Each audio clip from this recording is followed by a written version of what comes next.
ভারতের বিপক্ষে অভিষেক ম্যাচেই নিজের সর্বোচ্চটা দিয়ে পারফর্ম করেছেন হামজা চৌধুরী। বল পায়ে দেখিয়েছেন দারুণ সব নৈপুণ্য। যদিও ম্যাচটি জিতে বাংলাদেশ পূর্ণ 3 পয়েন্ট নিয়ে দেশে ফিরতে পারেনি, তবুও রোমাঞ্চিত হামজা। সেদিন বাংলাদেশ ফুটবল সমর্থকদেরকে কি অসাধারণ ফুটবল দেখিয়েছেন হামজা চৌধুরী। গতকাল সকালেই ইংল্যান্ডের উদ্দেশ্যে রওনা দিয়েছিলেন শেফিল্ড ইউনাইটেডে খেলা এই ফুটবলার। যাওয়ার আগে সমর্থকদের জন্য কৃতজ্ঞতা প্রকাশ করেছেন তিনি।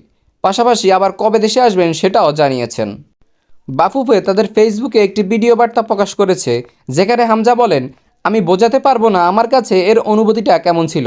সবাইকে ধন্যবাদ। ইনশাল্লাহ আমি জুনে আবার ফিরে আসব। আমার সুস্থতার জন্য দোয়া করবেন। এশিয়া কাপ বাছাই পর্বে বাংলাদেশের পরবর্তী ম্যাচ 10 জুন সিঙ্গাপুরের বিপক্ষে। এর আগে একটি প্রীতি ম্যাচ খেলার সম্ভাবনা আছে বাংলাদেশ, তবে সেই ম্যাচের প্রতিপক্ষ এখনও ঠিক হয়নি।